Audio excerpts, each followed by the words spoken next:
সৰুপথাৰ কংগ্ৰেছৰ সৰুপথাৰ এজেপিক এৰি নিদিব।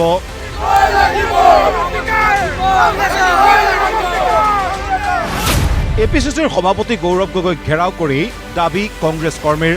কংগ্ৰেছ প্ৰেমী ৰাইজ আমি সকলোৱে আমি সৰুপথাৰ সমষ্টিটো কোনো কাৰণত অসম জাতীয় পৰিষদক এৰি নিদিওঁ। আজি আমাৰ সকলোৱে এটা স্পষ্ট মত আপোনাৰ আগত প্ৰকাশ কৰিব আহিছোঁ। এতিয়া আপোনালোকে যদিও সিদ্ধান্ত লৈছে, কিন্তু সিদ্ধান্ত আপোনালোকে বাতিল কৰিব লাগিব।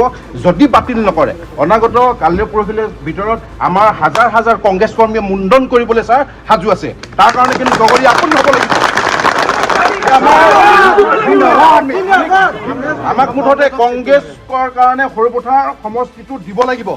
যদি নিদিয়ে, কালিৰ পৰা আমি হাজাৰ হাজাৰ কংগ্ৰেছ কৰ্মী আমি মুণ্ডন কৰিম, আৰু তাৰ বাবে আপুনি কিন্তু জগৰীয়া হ'ব লাগিব আৰু দায়িত্ব আপুনি ল'ব লাগিব।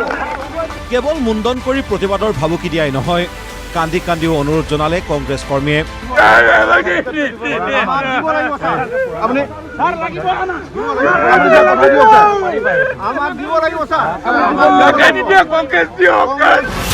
মুঠতে কোনো কাৰণতে সৰুপথাৰ সমষ্টি আন্দোলক এৰি নিদিয়ে কংগ্ৰেছ কৰ্মীয়ে। আমি সৰুপথাৰ সমষ্টিৰ পৰা আমাৰ প্ৰায় তৃণমূল পৰ্যায়ৰ যিসকল কৰ্মী আছিলে সকলো আমি আজি আহি গৌৰৱ গগৈ ডাঙৰীয়াৰ লগত আমি সাক্ষাৎকাৰ কৰিলোঁ। তেখেতে আশ্বাস দিছে যে কোনো কাৰণত এই চিটটো মিত্ৰজোঁটক এৰি নিদিয়ে, আৰু তেখেতলৈ আমি এইবাবে আমি বহুত আমি ধন্যবাদ জ্ঞাপন কৰিছোঁ।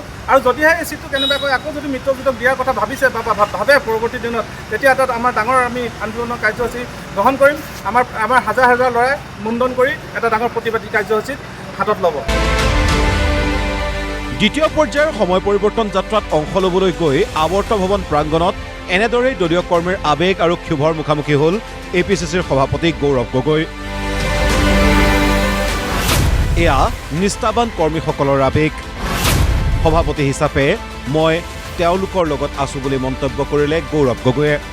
কংগ্ৰেছ কৰ্মীৰ এনে ক্ষোভৰ বিপৰীতে অসম জাতীয় পৰিষদৰ প্ৰতিক্ৰিয়া।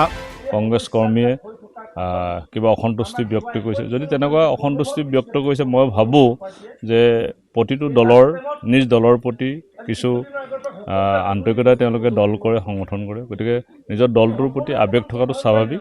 মই ভাবোঁ যে বৰ্তমান বিৰোধী ঐক্যমঞ্চৰ যিটো বৃহৎ লক্ষ্য আৰু উদ্দেশ্য, অসমত বিৰোধী ঐক্যমঞ্চৰ চৰকাৰ প্ৰতিষ্ঠা কৰাৰ লক্ষ্যৰে আমি সকলোৱে ত্যাগ কৰিবলৈ আমি প্ৰস্তুত হৈ আছোঁ। গতিকে এই বৃহৎ স্বাৰ্থ খাতিৰত প্ৰত্যেকেই কিছু ত্যাগ স্বীকাৰ কৰিব লাগিব। আৰু মই ভাবোঁ যে ক'ৰবাত হয়তো কংগ্ৰেছ দলে ত্যাগ কৰিব লাগিব, ক'ৰবাত জাতীয় পৰিষদে কৰিব লাগিব, ক'ৰবাত হয়তো ৰাইজৰ দলে কৰিব লাগিব। প্ৰত্যেকেই ক'ৰবাত নহয় ক'ৰবাত ত্যাগ কৰিব লাগিব। ত্যাগ কৰোঁতে কষ্ট বা আৱেগ হোৱাটো স্বাভাৱিক। মই ভাবিছোঁ খুব কম দিনৰ ভিতৰত এই গোটেই কথাবিলাক এটা খুব সুন্দৰভাৱে আমি সমাধান কৰিবলৈ সক্ষম হওঁ, আৰু সকলোকে লৈ আমি নিশ্চয় আমাৰ যি লক্ষ্য, এই লক্ষ্য আমি উপনীত হ'বলৈ সক্ষম হ'ম, আৰু সকলোৰে মাজত খুব সুন্দৰভাৱে আমি কথা বতৰা পাতি কিবা যদি অসন্তুষ্টি আছে আমি মিলাবলৈ প্ৰয়াস কৰিম। ইফালে হঠাৎ ধুমকেতুৰ দৰে সৰুপথাৰৰ পৰা আহি খুমটাই সমষ্টিত কংগ্ৰেছৰ প্ৰাৰ্থী হোৱাৰ মন মেলিছে ৰোজলিনা তিৰ্কীয়ে। তাকে লৈ বুধবাৰে কংগ্ৰেছ কৰ্মীৰ মাজত দেখা গৈছিল ক্ষোভ। কিন্তু বিষয়টো সন্দৰ্ভত সাংবাদিকে সোধা প্ৰশ্নত চালে বেৰে কোবোৱা উত্তৰ ৰোজলিনা তিৰ্কীৰ। কথাবোৰ চলিয়ে থাকে। এতিয়া যিটো নিৰ্বাচন আহিছে আৰু সকলো ৰাইজে দেখিছে, আৰু দলে যিটো দায়িত্ব দিছে, তো দলে যি দায়িত্ব দিছে সেইটো মই কৰি আহিছোঁ। আৰু কিছুমান তেনেকৈ ওলায়, সেইটো আৰু তাতে ক'বলৈ নাই মোৰ। তেনেকৈ মই কংগ্ৰেছৰ ইমান ডাঙৰ দায়িত্বত আছোঁ, আজিলৈ কোনো মোৰ যোগাযোগ নাই। আগতো তেনে কথা ওলাইছিলে, এতিয়া উৰা বাতৰি ওলাই থাকে। গোলাঘাটত এতিয়া বিৰোধী মিত্ৰতাত কেনা লাগিব নেকি?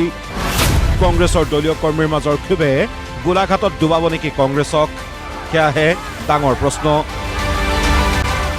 ভিডিঅ' জাৰ্নেলিষ্ট কৈলাশৰ সহযোগত মুস্তাক হুছেইনৰ ৰিপৰ্ট, প্ৰতিদিন টাইম।